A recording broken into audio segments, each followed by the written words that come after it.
Dracula by Bram Stoker. Chapter 4. Jonathan Harker's Journal continued. I awoke in my own bed. If it be that I had not dreamt, the Count must have carried me here.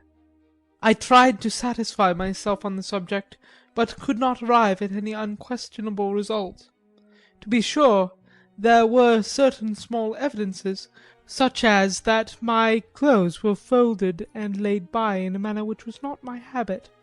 My watch was still unwound, and I am rigorously accustomed to wind it the last thing before going to bed, and many such details. But these things are no proof, for they may have been evidences that my mind was not as usual, and, for some cause or another, I had certainly been much upset. I must watch for proof. Of one thing I am glad. If it was that the Count carried me here and undressed me, he must have been hurried in his task, for my pockets are intact. I am sure this diary would have been a mystery to him which he would not have brooked. He would have taken or destroyed it. As I look round this room, although it has been to me so full of fear, it is now a sort of sanctuary, for nothing can be more dreadful than those awful women who are, waiting to suck my blood. 18 May. I have been down to look at that room again in daylight, for I must know the truth. When I got to the doorway at the top of the stairs I found it closed. It had been so forcibly driven against the jamb that part of the woodwork was splintered. I could see that the bolt of the lock had not been shot, but the door is fastened from the inside. I fear it was no dream, and must act on this surmise. 19 May. I am surely in the toils. Last night the Count asked me in the suavest tones to write 3 letters, one saying that my work here was nearly done, and that I should start for home within a few days, another that I was starting on the next morning from the time of the letter, and the third that I had left the castle and arrived at Bistritz.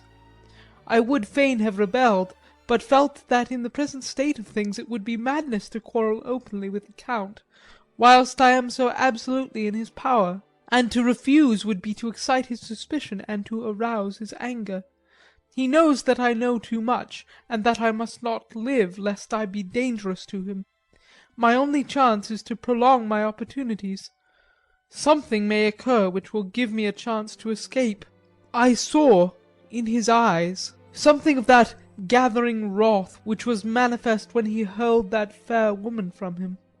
He explained to me that posts were few and uncertain, and that my writing now would ensure ease of mind to my friends, and he assured me with so much impressiveness that he would countermand the later letters, which would be held over at Bistritz until due time in case chance would admit of my prolonging my stay, that to oppose him would have been to create new suspicion. I therefore pretended to fall in with his views, and asked what dates I should put on the letters. He calculated a minute and then said, "The first should be June 12, the second June 19, and the third June 29. I now know the span of my life. God help me." 28 May. There is a chance of escape, or at any rate of being able to send word home. A band of Sagani have come to the castle, and are encamped in the courtyard. These are gipsies. I have notes of them in my book. They are peculiar to this part of the world, though allied to the ordinary gipsies all the world over. There are thousands of them in Hungary and Transylvania, who are almost outside all law. They attach themselves as a rule to some great noble or boyar, and call themselves by his name. They are fearless and without religion, save superstition, and they talk only their own varieties of the Romany tongue. I shall write some letters home, and shall try to get them to have them posted. I have already spoken to them through my window to begin acquaintanceship. They took their hats off and made obeisance, and many signs, which however I could not understand any more than I could their spoken language. I have written the letters. Mina's is in shorthand, and I simply ask Mr. Hawkins to communicate with her. To her I have explained my situation, but without the horrors which I may only surmise. It would shock and frighten her to death were I to expose my heart to her. Should the letters not carry, then the Count shall not yet know my secret or the extent of my knowledge. I have given the letters. I threw them through the bars of my window with a gold piece and made what signs I could to have them posted. The man who took them pressed them to his heart and bowed, and then put them in his cap. I could do no more. I stole back to the study and began to read. As the Count did not come in, I have written here. The Count has come. He sat down beside me and said in his smoothest voice as he opened 2 letters, "The Szgany has given me these, of which, though I know not whence they come, I shall of course take care. See!" He must have looked at it. "One is from you, and to my friend Peter Hawkins. The other," here he caught sight of the strange symbols as he opened the envelope, and the dark look came into his face and his eyes blazed wickedly.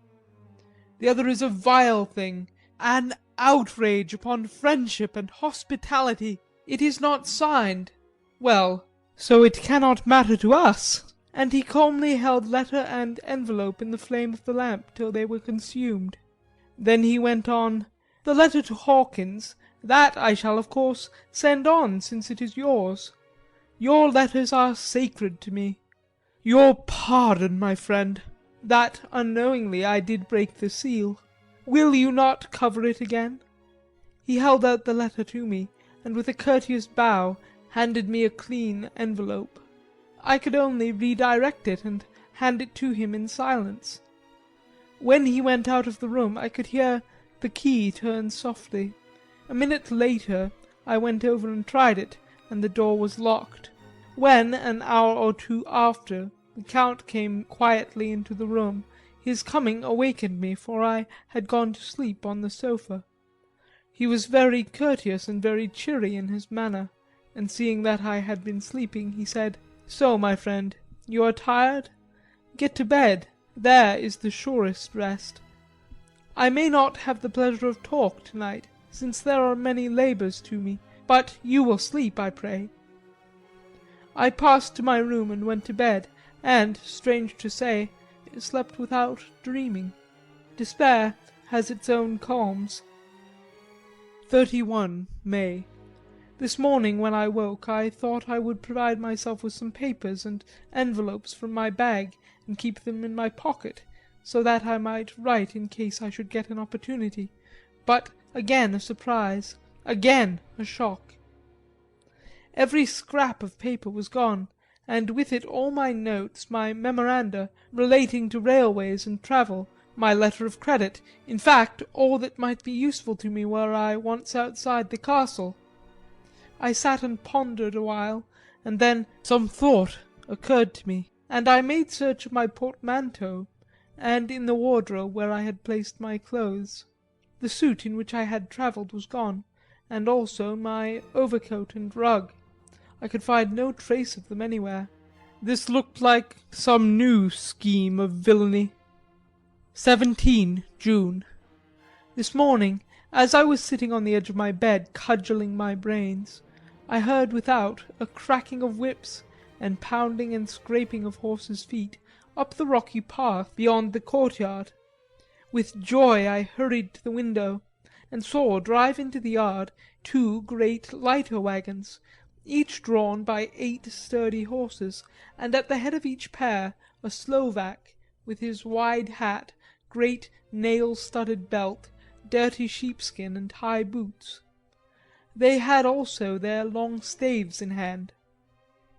I ran to the door, intending to descend and try and join them through the main hall, as I thought that way might be opened for them. Again a shock. My door was fastened on the outside. Then I ran to the window and cried to them. They looked up at me stupidly and pointed. but just then the hetman of the Szgany came out, and seeing them pointing to my window said something, at which they laughed. Henceforth no effort of mine, no piteous cry or agonized entreaty, would make them even look at me. They resolutely turned away. The lighter wagons contained great square boxes with handles of thick rope. These were evidently empty by the ease with which the Slovaks handled them, and by their resonance as they were roughly moved. When they were all unloaded and packed in a great heap in one corner of the yard, the Slovaks were given some money by the Szgany, and spitting on it for luck, lazily each went to his horse's head. Shortly afterwards I heard the crackling of their whips die away in the distance. 24 June. Last night the Count left me early, and locked himself into his own room. As soon as I dared I ran up the winding stair, and looked out of the window which opened south. I thought I would watch for the Count, for there is something going on. The Szgany are quartered somewhere in the castle, and are doing work of some kind. I know it, for now and then I hear a far-away muffled sound, as of mattock and spade, and, whatever it is, it must be the end of some ruthless villainy. I had been at the window somewhat less than half an hour, when I saw something coming out of the Count's window. I drew back and watched carefully, and saw the whole man emerge. It was a new shock to me to find that he had on the suit of clothes which I had worn whilst travelling here, and slung over his shoulder the terrible bag which I had seen the women take away. There could be no doubt as to his quest, and in my garb too. This, then, is his new scheme of evil, that he will allow others to see me, as they think, so that he may both leave evidence that I have been seen in the towns or villages posting my own letters, and that any wickedness which he may do shall by the local people be attributed to me. It makes me rage to think that this can go on, and whilst I am shut up here a veritable prisoner, but without that protection of the law which is even a criminal's right and consolation. I thought I would watch for the Count's return, and for a long time sat doggedly at the window. Then I began to notice that there were some quaint little specks floating in the rays of the moonlight. They were like the tiniest grains of dust, and they whirled round and gathered in clusters in a nebulous sort of way. I watched them with a sense of soothing, and a sort of calm stole over me. I leaned back in the embrasure in a more comfortable position, so that I could enjoy more fully the aerial gambolling. Something made me start up, a low, piteous howling of dogs, somewhere far below in the valley, which was hidden from my sight. Louder it seemed to ring in my ears, and the floating motes of dust to take new shapes to the sound as they danced in the moonlight. I felt myself struggling to wake to some call of my instincts. Nay, my very soul was struggling, and my half-remembered sensibilities were striving to answer the call. I was becoming hypnotized. Quicker and quicker danced the dust. The moonbeams seemed to quiver as they went by me into the mass of gloom beyond. More and more they gathered, till they seemed to take dim phantom shapes. And then I started, broad awake and in full possession of my senses, and ran screaming from the place. The phantom shapes, which were becoming gradually materialized from the moonbeams, were those three ghostly women to whom I was doomed. I fled, and felt somewhat safer in my own room, where there was no moonlight and where the lamp was burning brightly. When a couple of hours had passed, I heard something stirring in the Count's room, something like a sharp wail quickly suppressed, and then there was silence, deep, awful silence, which chilled me. With a beating heart I tried the door, but I was locked in my prison and could do nothing. I sat down and simply cried. As I sat I heard a sound in the courtyard without, the agonised cry of a woman. I rushed to the window, and throwing it up, peered between the bars. There indeed was a woman with dishevelled hair, holding her hands over her heart, as one distressed with running. She was leaning against the corner of the gateway. When she saw my face at the window she threw herself forward, and shouted in a voice laden with menace, "Monster! Give me my child!" She threw herself on her knees, and, raising up her hands, cried the same words in tones which wrung my heart. Then she tore her hair and beat her breast, and abandoned herself to all the violences of extravagant emotion. Finally she threw herself forward, and though I could not see her I could hear the beating of her naked hands against the door. Somewhere high overhead, probably on the tower, I heard the voice of the Count calling in his harsh metallic whisper. His call seemed to be answered from far and wide by the howling of wolves. Before many minutes had passed a pack of them poured, like a pent-up dam when liberated, through the wide entrance into the courtyard. There was no cry from the woman, and the howling of the wolves was but short. Before long they streamed away singly, licking their lips. I could not pity her, for I knew now what had become of her child, and she was better dead. What shall I do? What can I do? How can I escape from this dreadful thing of night, gloom, and fear? 25 June. No man knows till he has suffered from the night how sweet and dear to his heart and eye the morning can be. When the sun grew so high this morning that it struck the top of the great gateway opposite my window, the high spot which it touched seemed to me as if the dove from the ark had lighted there. My fear fell from me as if it had been a vaporous garment which dissolved in the warmth. I must take action of some sort, whilst the courage of day is upon me. Last night one of my post-dated letters went to post, the first of that fatal series which is to blot out the very traces of my existence from the earth. Let me not think of it. Action! It has always been at night time that I have been molested or threatened, or in some way in danger or in fear. I have not yet seen the Count in the daylight. Can it be that he sleeps when others wake, that he may be awake whilst they sleep? If I could only get into his room! But there is no possible way. The door is always locked, no way for me. Yes, there is a way, if one dares to take it. Where his body has gone, why may not another body go? I have seen him myself crawl from his window. Why should I not imitate him, and go in by his window?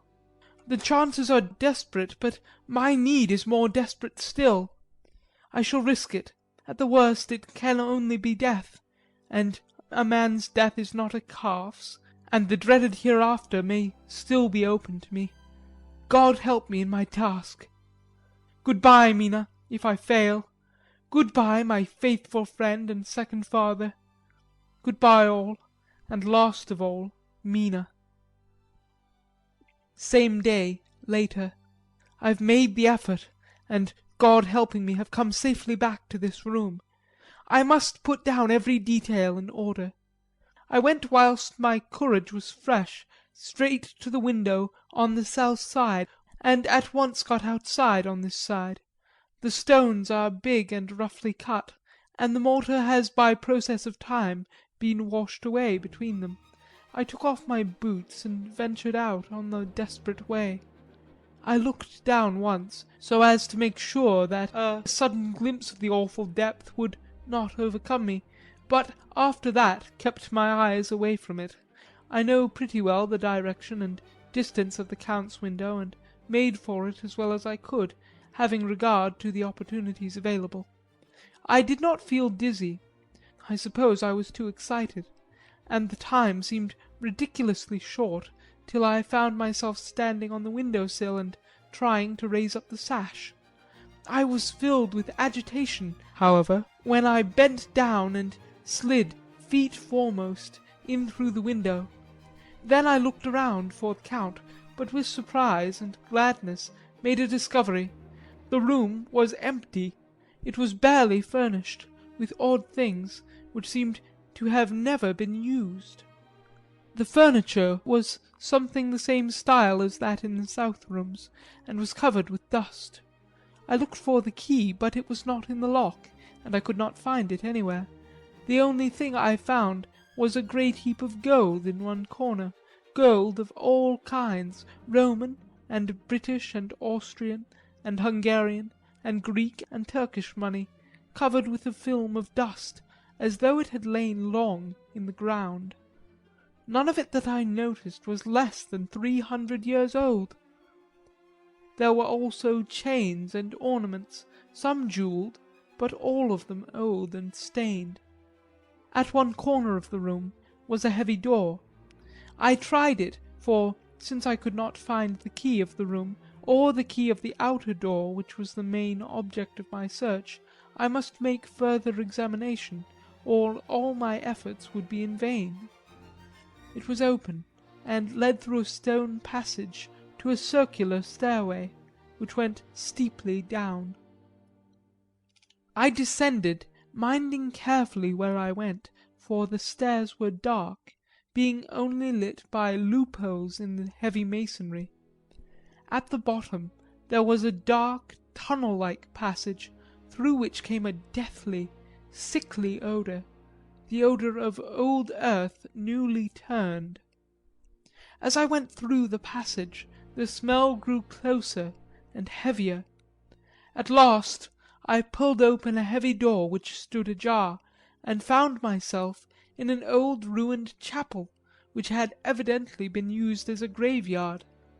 The roof was broken, and in two places were steps leading to vaults, but the ground had recently been dug over and the earth placed in great wooden boxes, manifestly those which had been brought by the Slovaks.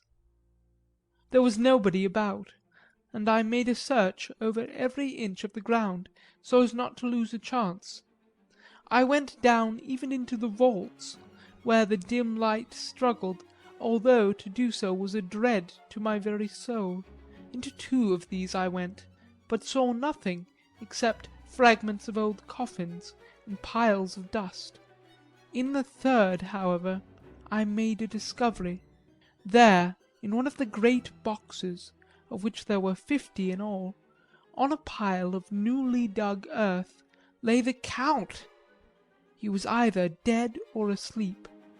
I could not say which, for eyes were open and stony, but without the glassiness of death, and the cheeks had the warmth of life, though all their pallor. The lips were as red as ever, but there was no sign of movement, no pulse, no breath, no beating of the heart. I bent over him and tried to find any sign of life, but in vain. He could not have lain there long, for the earthy smell would have passed away in a few hours. By the side of the box was its cover, pierced with holes here and there. I thought he might have the keys on him, and when I went to search, I saw the dead eyes, and in them, dead though they were, such a look of hate, though unconscious of me or my presence, that I fled from the place, and leaving the Count's room by the window, crawled again up the castle wall. Regaining my room, I threw myself panting upon the bed, and tried to think. 29 June. To-day's the date of my last letter, and the Count has taken steps to prove that it was genuine, for again I saw him leave the castle by the same window, and in my clothes. As he went down the wall, lizard fashion, I wished I had a gun or some lethal weapon, that I might destroy him, but I fear that no weapon wrought alone by man's hand would have any effect on him. I dared not wait to see him return, for I feared to see those weird sisters. I came back to the library, and read there till I fell asleep. I was awakened by the Count, who looked at me as grimly as a man could look, as he said, "Tomorrow, my friend, we must part, you return to your beautiful England, I to some work which may have such an end that we may never meet. Your letter home has been dispatched. Tomorrow I shall not be here, but all shall be ready for your journey. In the morning come the Szgany, who have some labours of their own here, and also some Slovaks. When they have gone, my carriage shall come for you, and shall bear you to the Borgo Pass to meet the diligence from Bukovina to Bistritz. But I am in hopes that I shall see more of you at Castle Dracula." I suspected him, and determined to test his sincerity. Sincerity! It seems like a profanation of the word to write it in connection with such a monster. So I asked him point blank, "Why may I not go tonight?" "Because, dear sir, my coachman and horses are away on a mission." "But I would walk with pleasure. I want to get away at once." He smiled, such a soft, smooth, diabolical smile that I knew there was some trick behind his smoothness. He said, "And your baggage?" "I do not care about it. I can send for it some other time." The Count stood up, and said, with a sweet courtesy which made me rub my eyes, it seemed so real, "You English have a saying which is close to my heart, for its spirit is that which rules our boyars: 'Welcome the coming, speed the parting guest.' Come with me, my dear young friend. Not an hour shall you wait in my house against your will, though sad I am at your going, and that you so suddenly desire it. Come!" With a stately gravity, he, with the lamp, preceded me down the stairs, and along the hall. Suddenly he stopped. Hark! Close at hand came the howling of many wolves. It was almost as if the sound sprang up at the rising of his hand, just as the music of a great orchestra seems to leap under the baton of the conductor. After a pause of a moment he proceeded, in his stately way, to the door, drew back the ponderous bolts, unhooked the heavy chains, and began to draw it open. To my intense astonishment I saw that it was unlocked. Suspiciously I looked all round, but could see no key of any kind. As the door began to open, the howling of the wolves without grew louder and angrier. Their red jaws with champing teeth, and their blunt-clawed feet as they leaped, came in through the opening door. I knew that to struggle at the moment against the Count was useless. With such allies as these at his command, I could do nothing. But still the door continued slowly to open, and only the Count's body stood in the gap. Suddenly it struck me that this might be the moment and means of my doom. I was to be given to the wolves, and at my own instigation. There was a diabolical wickedness in the idea great enough for the Count, and as the last chance I cried out, "Shut the door! I shall wait till morning," and I covered my face with my hands to hide my tears of bitter disappointment. With one sweep of his powerful arm the Count threw the door shut, and the great bolts clanged and echoed through the hall as they shot back into their places. In silence we returned to the library, and after a moment or two I went to my own room. The last I saw of Count Dracula was his kissing his hand to me, with a red light of triumph in his eyes, and with a smile that Judas in hell might be proud of. When I was in my room and about to lie down, I thought I heard a whispering at my door. I went to it softly and listened. Unless my ears deceived me, I heard the voice of the Count. "Back! Back to your own place! Your time is not yet come. Wait! Have patience! Tonight is mine. Tomorrow night is yours." There was a low, sweet ripple of laughter, and in a rage I threw open the door, and saw without the three terrible women licking their lips. As I appeared, they all joined in a horrible laugh and ran away. I came back to my room and threw myself on my knees. It is then so near the end? Tomorrow, tomorrow, Lord help me, and those to whom I am dear. 30 June. These may be the last words I ever write in this diary. I slept till just before the dawn, and when I woke I threw myself on my knees, for I determined that if death came he should find me ready. At last I felt the subtle change in the air, and knew that the morning had come. Then came the welcome cock-crow, and I felt that I was safe. With a glad heart I opened the door and ran down the hall. I had seen that the door was unlocked, and now escape was before me. With hands that trembled with eagerness I unhooked the chains and threw back the massive bolts. But the door would not move. Despair seized me.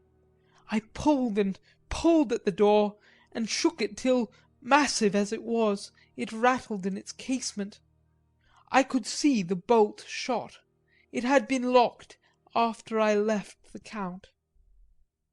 Then a wild desire took me to obtain the key at any risk, and I determined then and there to scale the wall again and gain the Count's room. He might kill me, but death now seemed the happier choice of evils. Without a pause I rushed up to the east window and scrambled down a wall, as before, into the Count's room. It was empty, but that was as I expected. I could not see a key anywhere, but the heap of gold remained. I went through the door in the corner, and down the winding stair, and along the dark passage to the old chapel. I knew now well enough where to find the monster I sought. The great box was in the same place, but the lid was laid on it, not fastened down, but with the nails ready in their places to be hammered home. I knew I must reach the body for the key, so I raised the lid and laid it back against the wall. And then I saw something which filled my very soul with horror. There lay the Count, but looking as if his youth had been half restored, for the white hair and moustache were changed to dark iron grey, the cheeks were fuller, and the white skin seemed ruby red underneath. The mouth was redder than ever, for on the lips were gouts of fresh blood, which trickled from the corners of the mouth and ran down over the chin and neck. Even the deep, burning eyes seemed set amongst swollen flesh, for the lids and pouches underneath were bloated. It seemed as if the whole awful creature were simply gorged with blood. He lay like a filthy leech, exhausted with his repletion. I shuddered as I bent over to touch him, and every sense in me revolted at the contact, but I had to search, or I was lost. The coming night might see my own body a banquet in a similar war to those horrid three. I felt all over the body, but no sign could I find of the key. Then I stopped and looked at the Count. There was a mocking smile on the bloated face which seemed to drive me mad. This was the being I was helping to transfer to London, where, perhaps, for centuries to come, he might, amongst its teeming millions, satiate his lust for blood, and create a new and ever-widening circle of semi-demons to batten on the helpless. The very thought drove me mad. A terrible desire came upon me to rid the world of such a monster. There was no lethal weapon at hand, but I seized a shovel, which the workmen had been using to fill the cases, and, lifting it high, struck, with the edge downward, at the hateful face. But as I did so, the head turned, and the eyes fell upon me, with all their blaze of basilisk horror. The sight seemed to paralyse me, and the shovel turned in my hand and glanced from the face merely making a deep gash above the forehead. The shovel fell from my hands across the box, and as I pulled it away the flange of the blade caught the edge of the lid, which fell over again and hid the horrid thing from my sight. The last glimpse I had was of the bloated face, blood-stained and fixed with a grin of malice which would have held its own in the nethermost hell. I thought and thought what should be my next move, but my brain seemed on fire, and I waited with a despairing feeling growing over me.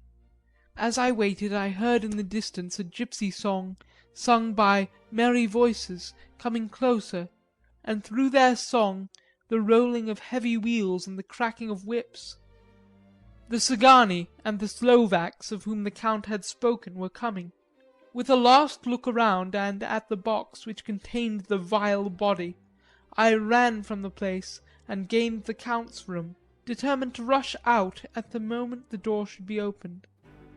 With strained ears I listened and heard downstairs the grinding of the key in the great lock and the falling back of the heavy door. There must have been some other means of entry, or someone had a key for one of the locked doors. Then there came the sound of many feet tramping and dying away in some passage which sent up a clanging echo. I turned to run down again towards the vault, where I might find the new entrance, but at the moment there seemed to come a violent puff of wind, and the door to the winding stair blew to with a shock that sent the dust from the lintels flying. When I ran to push it open I found that it was hopelessly fast. I was again a prisoner, and the net of doom was closing round me more closely. As I write there is in the passage below a sound of many tramping feet and the crash of weights being set down heavily, doubtless the boxes with their freight of earth. There was a sound of hammering. It is the box being nailed down. Now I can hear the heavy feet tramping again along the hall, with many other idle feet coming behind them. The door is shut, the chains rattle. There is a grinding of the key in the lock. I can hear the key withdrawn. Then another door opens and shuts. I hear the creaking of lock and bolt. Hark! In the courtyard and down past the rocky way, the roll of heavy wheels, the crack of whips, and the chorus of the Szgany as they pass into the distance. I am alone in the castle with those horrible women. For Mina is a woman, and there is naught in common. They are devils of the pit. I shall not remain alone with them. I shall try to scale the castle wall farther than I have yet attempted. I shall take some of the gold with me, lest I want it later. I may find a way from this dreadful place, and then away for home, away to the quickest and nearest train, away from the cursed spot, from this cursed land, where the devil and his children still walk with earthly feet. At least God's mercy is better than that of those monsters, and the precipice is steep and high. At its foot a man may sleep, as a man. Goodbye, all. Mina. End of Chapter 4.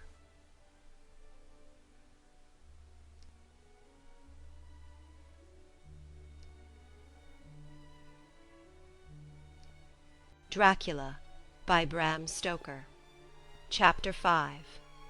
Ariel Lipshaw, Dennis Sayers, Eric Sutherland, Brett W. Downey. Letter from Miss Mina Murray to Miss Lucy Westenra. 9th of May. My dearest Lucy, forgive my long delay in writing, but I have been simply overwhelmed with work. The life of an assistant schoolmistress is sometimes trying. I am longing to be with you, and by the sea, where we can talk together freely and build our castles in the air. I have been working very hard lately, because I want to keep up with Jonathan's studies, and I have been practising shorthand very assiduously. When we are married, I shall be able to be useful to Jonathan, and if I can stenograph well enough, I can take down what he wants to say in this way, and write it out for him on the typewriter, at which also I am practising very hard. He and I sometimes write letters in shorthand, and he is keeping a stenographic journal of his travels abroad. When I am with you, I shall keep a diary in the same way. I don't mean one of those 2 pages to the week with Sundays squeezed in a corner diaries, but a sort of journal which I can write in whenever I feel inclined. I do not suppose there will be much of interest to other people, but it is not intended for them. I may show it to Jonathan some day if there is anything in it worth sharing, but it really is an exercise book. I shall try to do what I see lady journalists doing, interviewing and writing descriptions and trying to remember conversations. I am told that, with a little practice, one can remember all that goes on or that one hears said during a day. However, we shall see. I will tell you of my little plans when we meet. I have just had a few hurried lines from Jonathan from Transylvania. He is well, and will be returning in about a week. I am longing to hear all of his news. It must be nice to see strange countries. I wonder if I mean Jonathan and I, shall ever see them together. There is the 10 o'clock bell ringing. Good-bye. Your loving Mina. Tell me all the news when you write. You have not told me anything for a long time. I hear rumours, and especially of a tall, handsome, curly-haired man. Letter. Lucy Westenra to Mina Murray. 17 Chatham Street, Wednesday. My dearest Mina, I must say you tax me very unfairly with being a bad correspondent. I wrote you twice since we parted, and your last letter was only your second. Besides, I have nothing to tell you. There is really nothing to interest you. Town is very pleasant just now, and we go a great deal to picture galleries and for walks and rides in the park. As to the tall, curly-haired man, I suppose it was the one who was with me at the last pop. Someone has evidently been telling tales. That was Mr. Holmwood. He often comes to see us, and he and mamma get on very well together. They have so many things to talk about in common. We met some time ago a man that would just do for you, if you were not already engaged to Jonathan. He is an excellent parti, being handsome, well off, and of good birth. He is a doctor, and really clever. Just fancy! He is only 29, and he has an immense lunatic asylum all under his own care. Mr. Holmwood introduced him to me, and he called here to see us, and often comes now. I think he is one of the most resolute men I ever saw, and yet the most calm. He seems absolutely imperturbable. I can fancy what a wonderful power he must have over his patients. He has a curious habit of looking one straight in the face, as if trying to read one's thoughts. He tries this on very much with me, but I flatter myself he has got a tough nut to crack. I know that from my glass. Do you ever try to read your own face? I do, and I can tell you it is not a bad study, and gives you more trouble than you can well fancy if you have never tried it. He says that I afford him a curious psychological study, and I humbly think I do. I do not, as you know, take sufficient interest in dress to be able to describe the new fashions. Dress is a bore. That is slang again, but never mind. Arthur says that every day. There, it is all out, Mina. We have told all our secrets to each other since we were children. We have slept together, and eaten together, and laughed and cried together, and now, though I have spoken, I would like to speak more. Oh, Mina, couldn't you guess? I love him. I am blushing as I write, for although I think he loves me, he has not told me so in words. But oh, Mina, I love him. I love him. There, that does me good. I wish I were with you, dear, sitting by the fire undressing as we used to sit, and I would try to tell you what I feel. I do not know how I am writing this even to you. I am afraid to stop or I should tear up the letter, and I don't want to stop, for I do so want to tell you all. Let me hear from you at once, and tell me all that you think about it. Mina, pray for my happiness. Lucy. P.S. I need not tell you this is a secret. Good night again. L. Letter. Lucy Westenra to Mina Murray. May 24th. My dearest Mina, thanks and thanks and thanks again for your sweet letter. It was so nice to be able to tell you and to have your sympathy. My dear, it never rains but it pours. How true the old proverbs are. Here am I, who shall be 20 in September, and yet I never had a proposal till to-day, not a real proposal, and to-day I had 3. Just fancy! 3 proposals in one day. Isn't it awful? I feel sorry, really and truly sorry for 2 of the poor fellows. Oh, Mina, I am so happy that I don't know what to do with myself. And 3 proposals. But for goodness' sake, don't tell any of the girls, or they would be getting all sorts of extravagant ideas, and imagining themselves injured and slighted if in their very first day at home they did not get 6 at least. Some girls are so vain. You and I, Mina dear, who are engaged and are going to settle down soon soberly into old married women, can despise vanity. Well, I must tell you about the 3, but you must keep it a secret, dear, from everyone except, of course, Jonathan. You will tell him, because I would, if I were in your place, certainly tell Arthur. A woman ought to tell her husband everything. Don't you think so, dear? And I must be fair. Men like women, certainly their wives, to be quite as fair as they are. And women, I am afraid, are not always quite as fair as they should be. Well, my dear, number 1 came just before lunch. I told you of him, Dr. John Seward, the lunatic asylum man, with the strong jaw and the good forehead. He was very cool outwardly, but was nervous all the same. He had evidently been schooling himself as to all sorts of little things, and remembered them, but he almost managed to sit down on his silk hat, which men don't generally do when they are cool, and then when he wanted to appear at ease, he kept playing with a lancet in a way that made me nearly scream. He spoke to me, Mina, very straightforwardly. He told me how dear I was to him, though he had known me so little, and what his life would be with me to help and cheer him. He was going to tell me how unhappy he would be if I did not care for him, but when he saw me cry he said he was a brute, and would not add to my present trouble.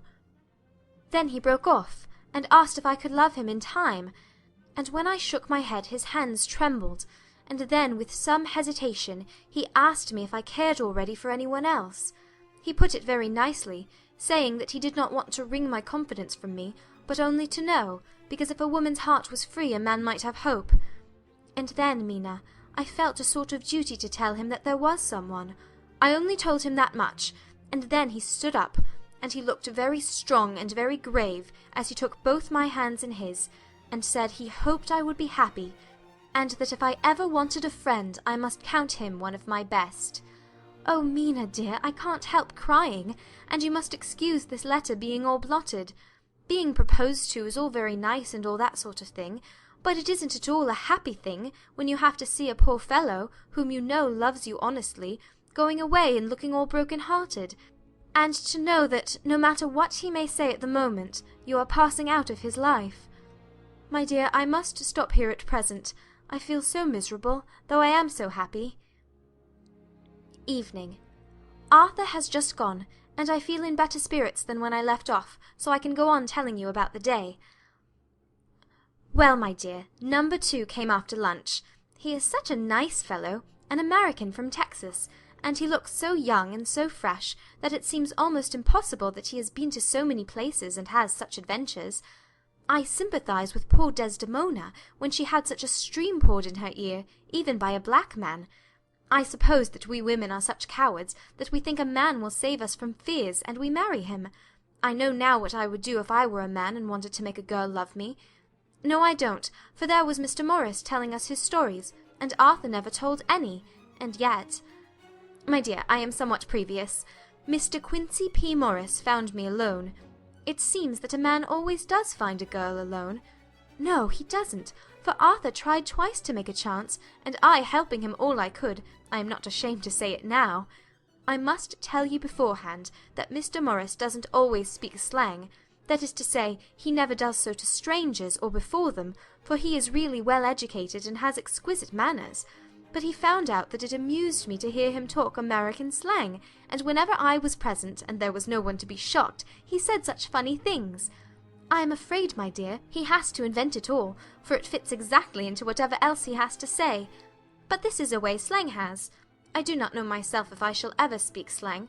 I do not know if Arthur likes it, as I have never heard him use any as yet.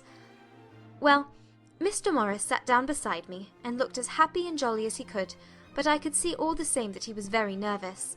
He took my hand in his, and said ever so sweetly, "Miss Lucy, I know I ain't good enough to regulate the fixin's of your little shoes, but I guess if you wait till you find a man that is, you will go join them 7 young women with the lamps when you quit. Won't you just hitch up alongside of me, and let us go down the long road together, driving in double harness?" Well, he did look so good-humoured and so jolly, that it didn't seem half so hard to refuse him as it did poor Dr. Seward. So I said, as lightly as I could, that I did not know anything of hitching, and that I wasn't broken to harness at all yet. Then he said that he had spoken in a light manner, and he hoped that if he had made a mistake in doing so on so grave, so momentous an occasion for him, I would forgive him. He really did look serious when he was saying it, and I couldn't help feeling a sort of exultation that he was number 2 in one day. And then, my dear, before I could say a word, he began pouring out a perfect torrent of love-making, laying his very heart and soul at my feet. He looked so earnest over it that I shall never again think that a man must be playful always, and never earnest because he is merry at times. I suppose he saw something in my face which checked him, for he suddenly stopped, and said with a sort of manly fervour that I could have loved him for if I had been free, "Lucy, you are an honest-hearted girl, I know.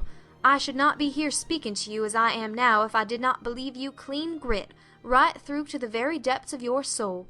Tell me, like one good fellow to another, is there anyone else that you care for? And if there is, I'll never trouble you a hair's breadth again, but will be, if you will let me, a very faithful friend." My dear Mina, why are men so noble when we women are so little worthy of them? Here was I almost making fun of this great-hearted, true gentleman. I burst into tears, I am afraid, my dear. You will think this a very sloppy letter in more ways than one, and I really felt very badly. Why can't they let a girl marry 3 men, or as many as want her, and save all this trouble? But this is heresy, and I must not say it. I am glad to say that though I was crying, I was able to look into Mr. Morris's brave eyes, and I told him out straight, "Yes, there is someone I love, though he has not told me yet that he even loves me." I was right to speak to him so frankly, for quite a light came into his face, and he put out both his hands and took mine, I think I put them into his, and said in a hearty way, "That's my brave girl. It's better worth being late for a chance of winning you than being in time for any other girl in the world. Don't cry, my dear. If it's for me, I'm a hard nut to crack, and I take it standing up. If that other fellow doesn't know his happiness, well, he'd better look for it soon, or he'll have to deal with me. Little girl, your honesty and pluck have made me a friend, and that's rarer than a lover. It's more selfish anyhow. My dear, I'm going to have a pretty lonely walk between this and Kingdom Come. Won't you give me one kiss? It'll be something to keep off the darkness now and then. You can, you know, if you like, for that other good fellow, or you could not love him, hasn't spoken yet." That quite won me, Mina, for it was brave and sweet of him, and noble too, to a rival, wasn't it? And he so sad, so I leant over and kissed him. He stood up with my 2 hands in his, and as he looked down into my face, I am afraid I was blushing very much, he said, "Little girl, I hold your hand, and you've kissed me, and if these things don't make us friends, nothing ever will. Thank you for your sweet honesty to me, and goodbye." He wrung my hand, and taking up his hat, went straight out of the room without looking back, without a tear, or a quiver, or a pause, and I am crying like a baby. Oh, why must a man like that be made unhappy, when there are lots of girls about who would worship the very ground he trod on? I know I would if I were free, only I don't want to be free. My dear, this quite upset me, and I feel I cannot write of happiness just at once, after telling you of it, and I don't wish to tell of the number 3 until it can be all happy. Ever your loving Lucy. P.S. Oh, about number 3. I needn't tell you of number 3, need I? Besides, it was all so confused. It seemed only a moment from his coming into the room till both his arms were round me and he was kissing me. I am very, very happy, and I don't know what I have done to deserve it. I must only try in the future to show that I am not ungrateful to God for all his goodness to me in sending to me such a lover, such a husband, and such a friend. Goodbye. Dr. Seward's Diary, kept in phonograph. 25 May. Ebb tide in appetite today.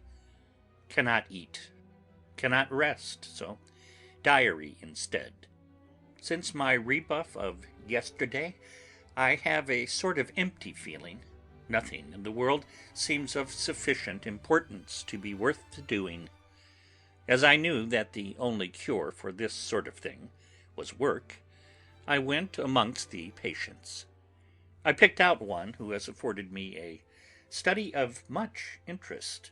He is so quaint that I am determined to understand him as well as I can. Today I seem to get nearer than ever before to the heart of his mystery.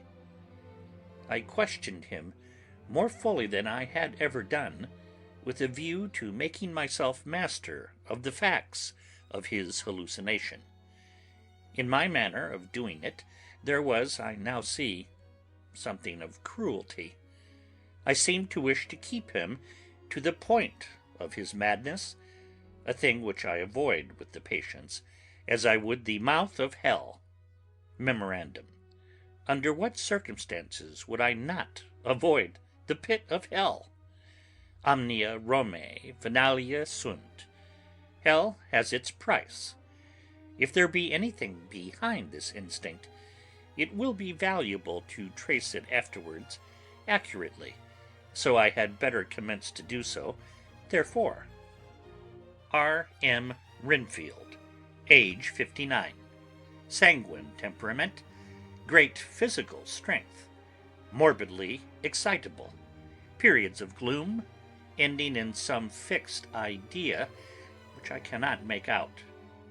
I presume that the sanguine temperament itself and the disturbing influence end in a mentally accomplished finish. A possibly dangerous man, probably dangerous if unselfish. In selfish men, caution is as secure an armor for their foes as for themselves. What I think on this point is, when self is the fixed point, the centripetal force is balanced with the centrifugal. When duty, a cause, etc., is the fixed point, the latter force is paramount, and only accident or a series of accidents can balance it. Letter: Quincy P. Morris to Honorable Arthur Holmwood, 25th of May.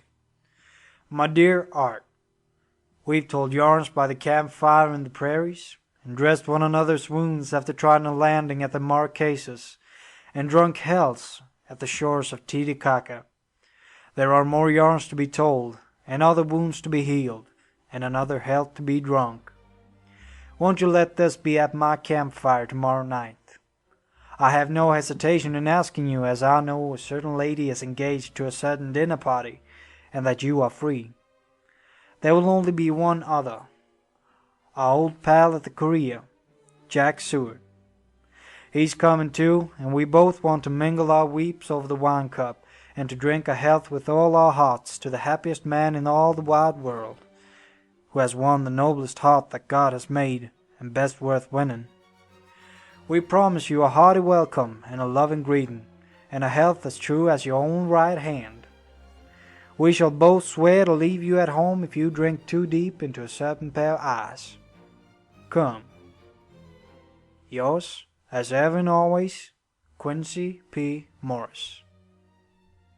Telegram from Arthur Holmwood to Quincy P. Morris, 26 May.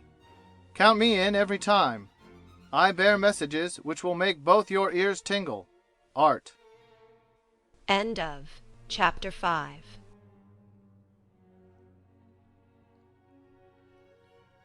Dracula by Bram Stoker.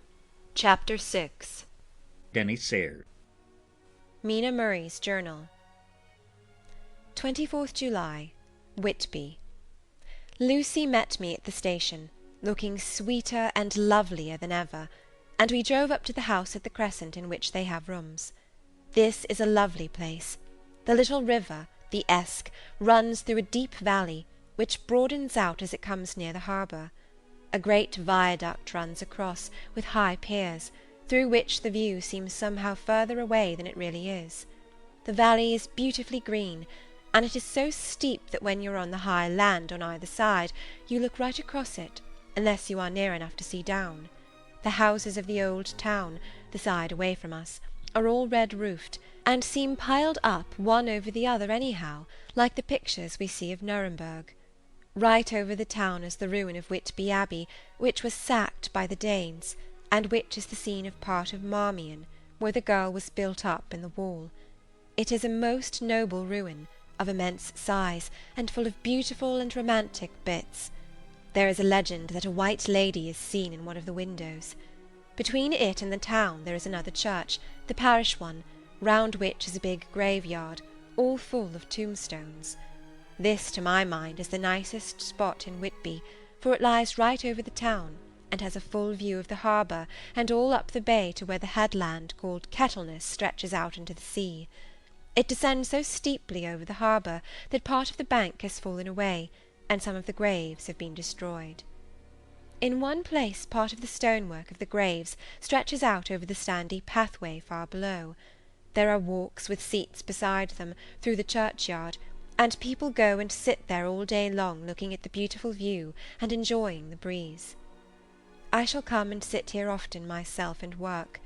Indeed, I am writing now with my book on my knee and listening to the talk of 3 old men who are sitting beside me. They seem to do nothing all day but sit here and talk. The harbour lies below me, with, on the far side, one long granite wall stretching out into the sea, with a curve outwards at the end of it, in the middle of which is a lighthouse. A heavy sea-wall runs along outside of it. On the near side, the sea-wall makes an elbow crooked inversely, and its end too has a lighthouse. Between the 2 piers there is a narrow opening into the harbour, which then suddenly widens. It is nice at high water, but when the tide is out it shoals away to nothing, and there is merely the stream of the Esk, running between banks of sand, with rocks here and there. Outside the harbour on this side there rises for about half a mile a great reef, the sharp of which runs straight out from behind the south lighthouse. At the end of it is a buoy, with a bell, which swings in bad weather, and sends in a mournful sound on the wind. They have a legend here, that when a ship is lost, bells are heard out at sea. I must ask the old man about this. He is coming this way. He is a funny old man. He must be awfully old, for his face is gnarled and twisted like the bark of a tree. He tells me that he is nearly 100, and that he was a sailor in the Greenland fishing fleet when Waterloo was fought. He is, I am afraid, a very sceptical person, for when I asked him about the bells at sea and the white lady at the Abbey, he said, very brusquely, "I wouldn't fash mysel about them, miss. Them things be all wore out. Mind, I don't say they never was, but I do say that they wasn't in my time. They be all very well for commers and trippers and the like, but not for a nice young lady like you. Them feet folks from York and Leeds that be always eating cured herrings and drinking tea and looking out to buy cheap jet would creed out. I wonder mysel who'd be bothering telling lies to them, even the newspapers, which is full of fool talk." I thought he would be a good person to learn interesting things from, so I asked him if he would mind telling me something about the whale fishing in the old days. He was just settling himself to begin, when the clock struck 6, whereupon he laboured to get up, and said, "I must gang ageenwards home now, miss. My granddaughter doesn't like to be kept waiting when the tea is ready, for it takes me time to crammel aboon the grees, for there be a many of 'em, and, miss, I lack belly timber sairly by the clock." He hobbled away, and I could see him hurrying as well as he could down the steps. The steps are a great feature on the place. They lead from the town to the church. There are hundreds of them. I do not know how many, and they wind up in a delicate curve. The slope is so gentle that a horse could easily walk up and down them. I think they must originally have had something to do with the Abbey. I shall go home too. Lucy went out, visiting with her mother, and as they were only duty calls, I did not go. 1st August. I came up here an hour ago with Lucy, and we had a most interesting talk with my old friend and the 2 others who always come and join him. He is evidently the Sir Oracle of them, and I should think must have been in his time a most dictatorial person.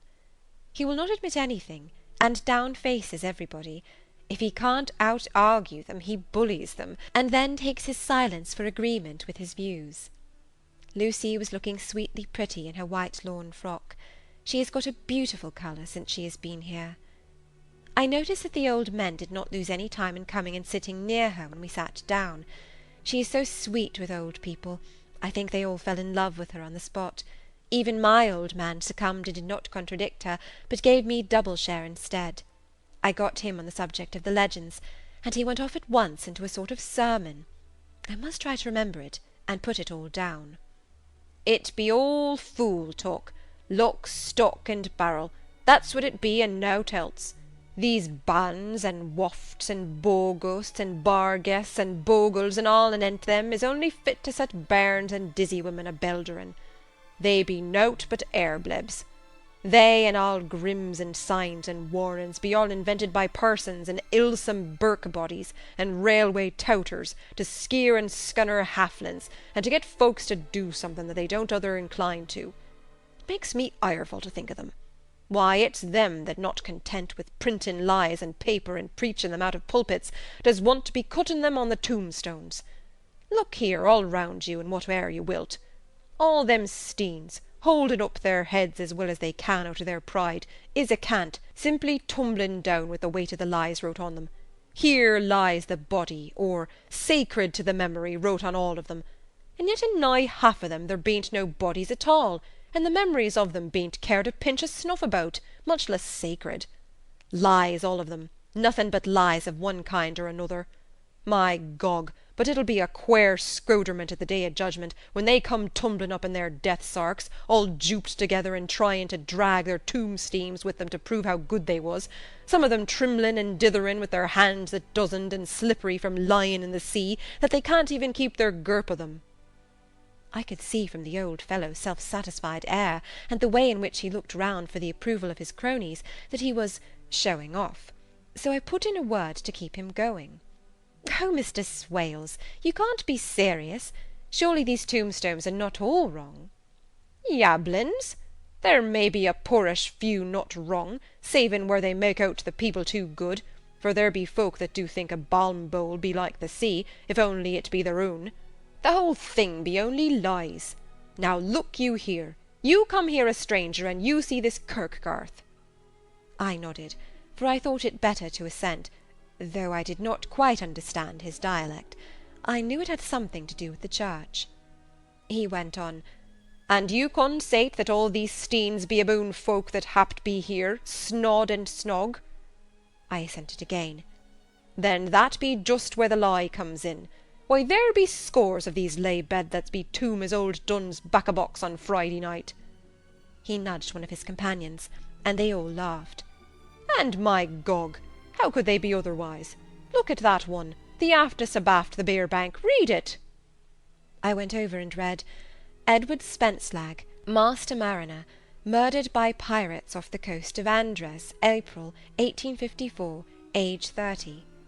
When I came back, Mr. Swales went on, "Who brought him home, I wonder, to hap him here, murdered off the coast of Andres? And you consated his body lay under. Why, I could name ye a dozen whose bones lie in the Greenland seas above," he pointed northwards, "or where the currents may have drifted them. There be the steens round ye. Ye can, with your young eyes, read the small print of the lies from here. This Braithwaite Lowry, I knew his father, lost in the Lively off Greenland in '20, or Andrew Woodhouse, drowned in the same seas in 1777, or John Paxton, drowned off Cape Farewell a year later, or old John Rawlings, whose grandfather sailed with me, drowned in the Gulf of Finland in '50. Do you think that all these men will have to make a rush to Whitby when the trumpet sounds? I have me antherums about it. I tell you that when they got here they'd be jummelin' and jostling one another in the way that it'd be like a fight on the ice in the old days, when we'd be at one another from daylight to dark, and trying to tie up our cuts by the aurora borealis." This was evidently local pleasantry, for the old man cackled over it, and his cronies joined in with gusto. "But," said I, "surely you are not quite correct, for you start on the assumption that all the poor people, or their spirits, will have to take their tombstones with them on the day of judgment. Do you think that will really be necessary?" "Well, what else be they tombstones for? Answer me that, miss." "To please their relatives, I suppose." "To Please their relatives, you suppose? This he said with intense scorn.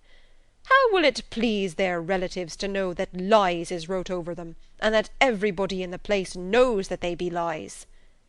He pointed to a stone at our feet, which had been laid down as a slab, on which the seat was rested, close to the edge of the cliff. Read the lies on that thruff stone, he said.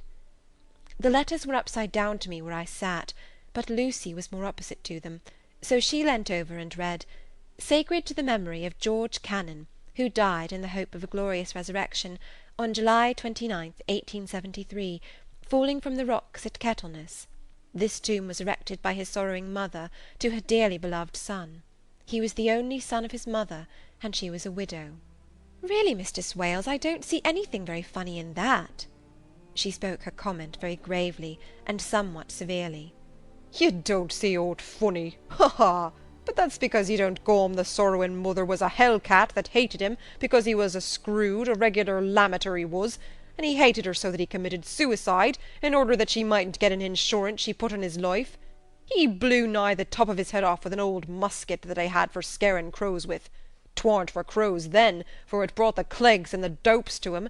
That's the way he fell off the rocks.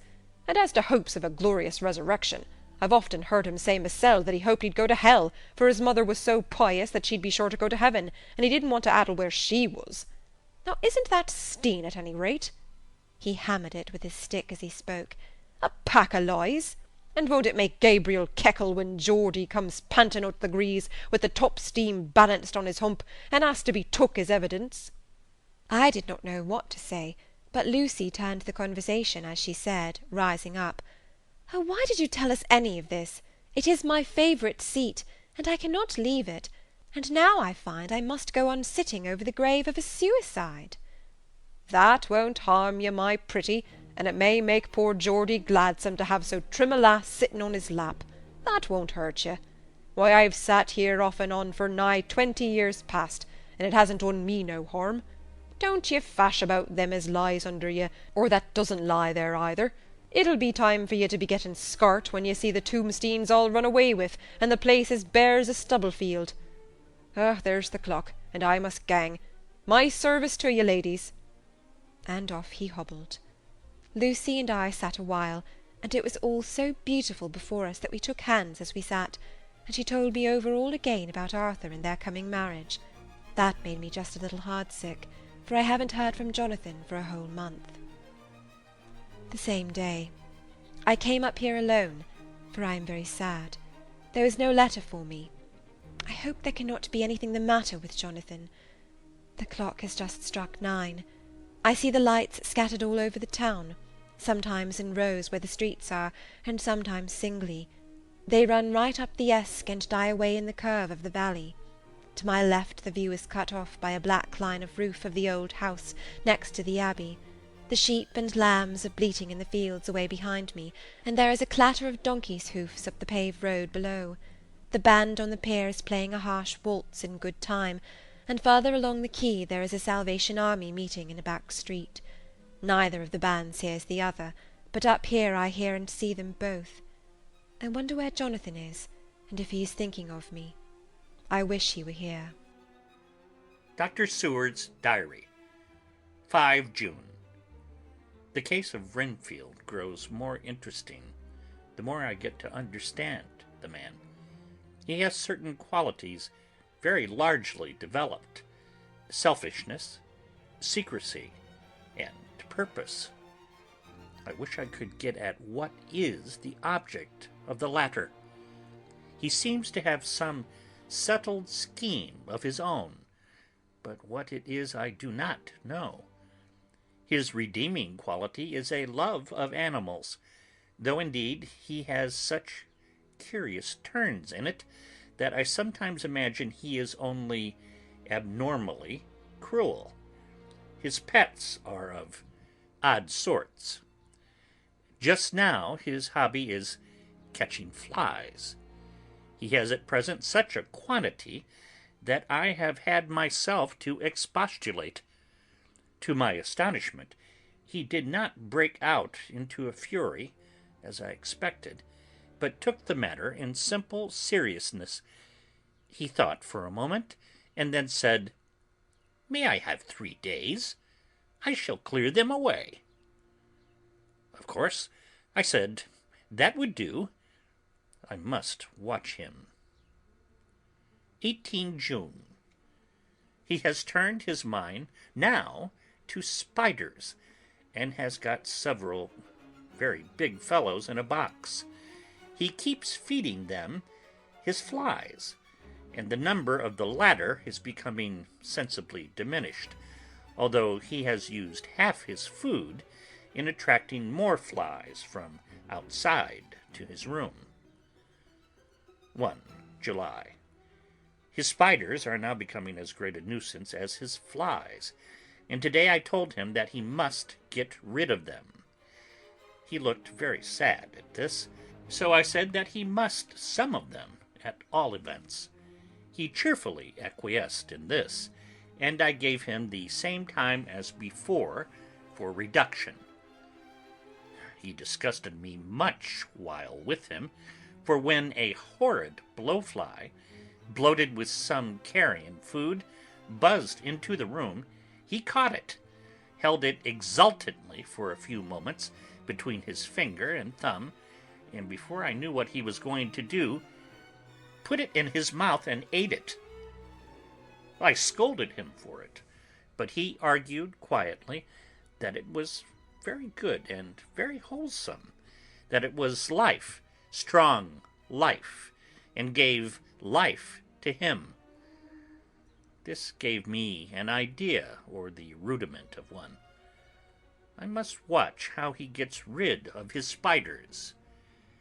He has evidently some deep problem in his mind, for he keeps a little notebook in which he is always jotting down something. Whole pages of it are filled with masses of figures, generally single numbers added up in batches, and then the totals added in batches again, as though he were focusing some account, as the auditors put it. 8 July. There is a method in his madness, and the rudimentary idea in my mind is growing. It will be a whole idea soon, and then, oh, unconscious cerebration, you will have to give the wall to your conscious brother. I kept away from my friend for a few days, so that I might notice if there were any change. Things remained as they were, except that he has parted with some of his pets and got a new one. He has managed to get a sparrow, and has already partially tamed it. His means of taming is simple, for already the spiders have diminished. Those that do remain, however, are well fed, for he still brings in the flies by tempting them with his food. 19 July. We are progressing. My friend has now a whole colony of sparrows, and his flies and spiders are almost obliterated. When I came in, he ran to me and said he wanted to ask me a great favor, a very, very great favor. And as he spoke, he fawned on me like a dog.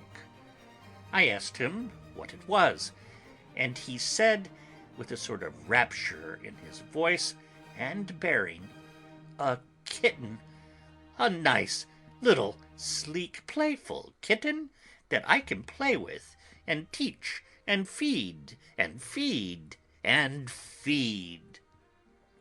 I was not unprepared for this request, for I had noticed how his pets went on increasing in size, in vivacity, but I did not care that his pretty family of tame sparrows should be wiped out in the same manner as the flies and spiders.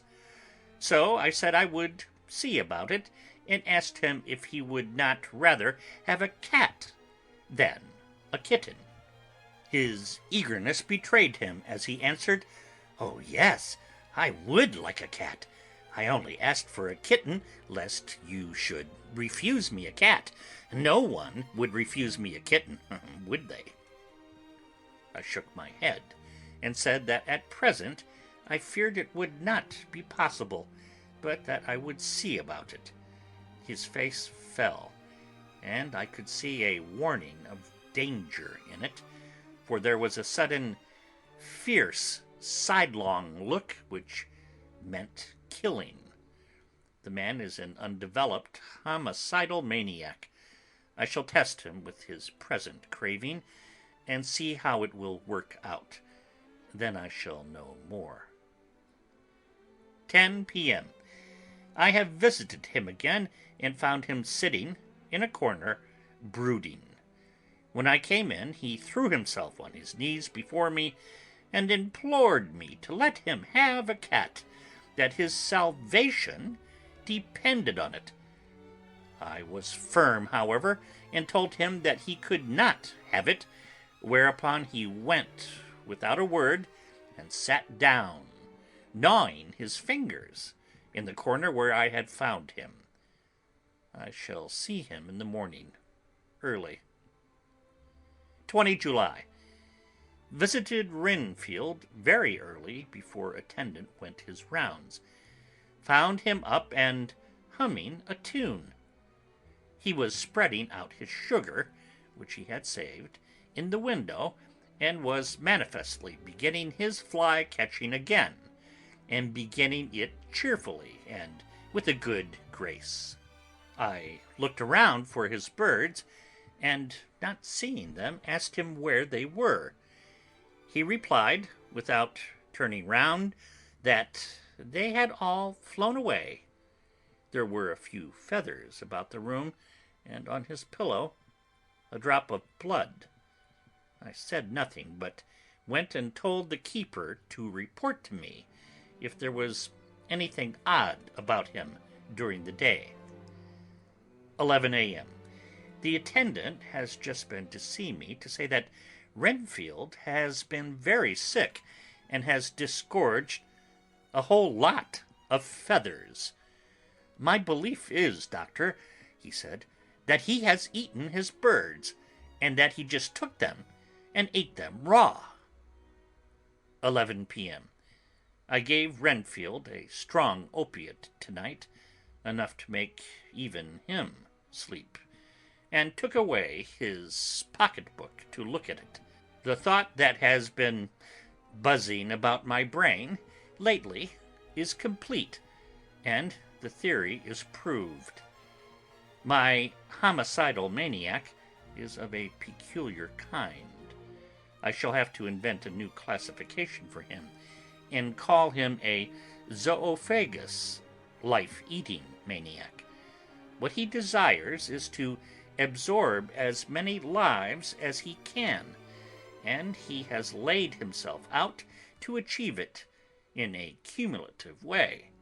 He gave many flies to one spider, and many spiders to one bird, and then wanted a cat to eat the many birds. What would have been his later steps? It would almost be worth while to complete the experiment. It might be done if there were only a sufficient cause. Men sneered at vivisection, and yet look at its results today. Why not advance science in its most difficult and vital aspect, the knowledge of the brain? Had I even the secret of one such mind, did I hold the key to the fancy of even one lunatic, I might advance my own branch of science to a pitch compared with which Burdon Sanderson's physiology or Ferrier's brain knowledge would be as nothing. If only there were a sufficient cause. I must not think too much of this, or I may be tempted. A good cause might turn the scale with me, for may not I too be of an exceptional brain, congenitally? How well the man reasoned! Lunatics always do within their own scope. I wonder at how many lives he values a man, or if at only one. He has closed the account most accurately, and today begun a new record. How many of us begin a new record with each day of our lives? To me, it seems only yesterday that my whole life ended with my new hope, and that truly I began a new record. So it shall be until the great recorder sums me up and closes my ledger account with a balance to profit or loss. Oh, Lucy, Lucy, I cannot be angry with you, nor can I be angry with my friend whose happiness is yours. But I must only wait on, hopeless, and work. Work. Work. If I could have as strong a cause as my poor mad friend there, a good, unselfish cause to make me work, that would be indeed happiness. Mina Murray's Journal. 26th July. I am anxious, and it soothes me to express myself here. It is like whispering to one's self and listening at the same time. And there is also something about the shorthand symbols that makes it different from writing. I am unhappy about Lucy, and about Jonathan. I had not heard from Jonathan for some time, and was very concerned, but yesterday dear Mr. Hawkins, who is always so kind, sent me a letter from him. I had written asking him if he had heard, and he said the enclosed had just been received. It is only a line dated from Castle Dracula, and says that he is just starting for home. That is not like Jonathan. I do not understand it, and it makes me uneasy. Then, too, Lucy, although she is so well, has lately taken to her old habit of walking in her sleep. Her mother has spoken to me about it, and we have decided that I am to lock the door of our room every night. Mrs. Westenra has got an idea that sleep-walkers always go out on roofs of houses and along the edges of cliffs, and then get suddenly wakened or fall over with a despairing cry that echoes all over the place. Poor dear, she is naturally anxious about Lucy, and tells me that her husband, Lucy's father, had the same habit, and that he would get up in the night and dress himself and go out if he were not stopped. Lucy is to be married in the autumn, and she is already planning out her dresses and how her house is to be arranged. I sympathize with her, for I do the same. Only Jonathan and I will start in life in a very simple way, and shall have to try to make both ends meet. Mr. Holmwood, he is the Honourable Arthur Holmwood, only son of Lord Godalming, is coming up here very shortly, as soon as he can leave town, for his father is not very well, and I think dear Lucy is counting the moments till he comes. She wants to take him up to the seat in the churchyard cliff and show him the beauty of Whitby. I dare say it is the waiting which disturbs her. She will be all right when he arrives. 27th July. No news from Jonathan. I am getting quite uneasy about him, though why I should I do not know, but I do wish that he would write, if it were only a single line. Lucy walks more than ever, and each night I am awakened by her moving about the room. Fortunately the weather is so hot that she cannot get cold, but still the anxiety and the perpetually being awakened is beginning to tell on me, and I am getting nervous and wakeful myself. Thank God Lucy's health keeps up. Mr. Holmwood has been suddenly called to Ring to see his father, who has been taken seriously ill. Lucy frets at the postponement of seeing him, but it does not touch her looks. She is a trifle stouter, and her cheeks are a lovely rose pink. She has lost the anemic look which she had. I pray it will all last. 3rd August. Another week has gone by, and no news from Jonathan, not even to Mr. Hawkins, from whom I have heard. Oh, I do hope he is not ill. He surely would have written. I look at that last letter of his, but somehow it does not satisfy me. It does not read like him, and yet it is his writing. There is no mistake of that. Lucy has not walked much in her sleep the last week, but there is an odd concentration about her which I do not understand. Even in her sleep she seems to be watching me. She tries the door, and finding it locked, goes about the room searching for the key. 6th August. Another 3 days, and no news. This suspense is getting dreadful. If I only knew where to write to, or where to go to, I should feel easier. But no one has heard a word of Jonathan since that last letter. I must only pray to God for patience. Lucy is more excitable than ever, but is otherwise well. Last week was very threatening, and the fishermen say that we are in for a storm. I must try to watch it and learn the weather signs. To-day is a grey day, and the sun as I write is hidden in thick clouds, high over Kettleness. Everything is grey, except the green grass, which seems like emerald amongst it, grey earthy rock, grey clouds, tinged with the sunburst at the far edge, hang over the grey sea, into which the sand points stretch like grey figures. The sea is tumbling in over the shallows and the sandy flats with a roar, muffled in the sea mists drifting inland. The horizon is lost in a grey mist. All vastness, the clouds are piled up like giant rocks, and there is a brool over the sea that sounds like some passage of doom. Dark figures are on the beach here and there, sometimes half shrouded in the mist, and seem men like trees walking. The fishing boats are racing for home, and rise and dip in the ground-swell as they sweep into the harbour, bending to the scuppers. Here comes old Mr. Swales. He is making straight for me, and I can see by the way he lifts his hat that he wants to talk. I have been quite touched by the change in the poor old man. When he sat down beside me, he said in a very gentle way, "I want to say something to you, miss." I could see he was not at his ease, so I took his poor old wrinkled hand in mine, and asked him to speak fully. So he said, leaving his hand in mine, "I'm afraid, my dearie, that I must have shocked you by all the wicked things I have been saying about the dead, and such like, for weeks past, but I didn't mean them, and I want you to remember that when I'm gone. We old folks that be daffled, and with one foot abaft the crook-hole, don't altogether like to think of it, and we don't want to feel scart of it, and that's why I've took to making light of it, so that I'd cheer up my own heart a bit. But, Lord love you, miss, I ain't afraid of dying, not a bit, only I don't want to die if I can help it. My time must be nigh at hand now, for I be old, and 100 years is too much for any man to expect, and I'm so nigh it that the old man is already whetting his scythe. You see, I can't get out of the habit of caffing about it all at once. The shafts will wag as they be used to. Some day soon the angel of death will sound his trumpet for me, but don't you do all in greet, me dearie," for he saw that I was crying. "If he should come this very night, I'd not refuse to answer his call, for life be, after all, only a waiting for something else than what we're doing, and death be all that we can rightly depend on. But I'm content, for it's coming to me, my dearie, and coming quick.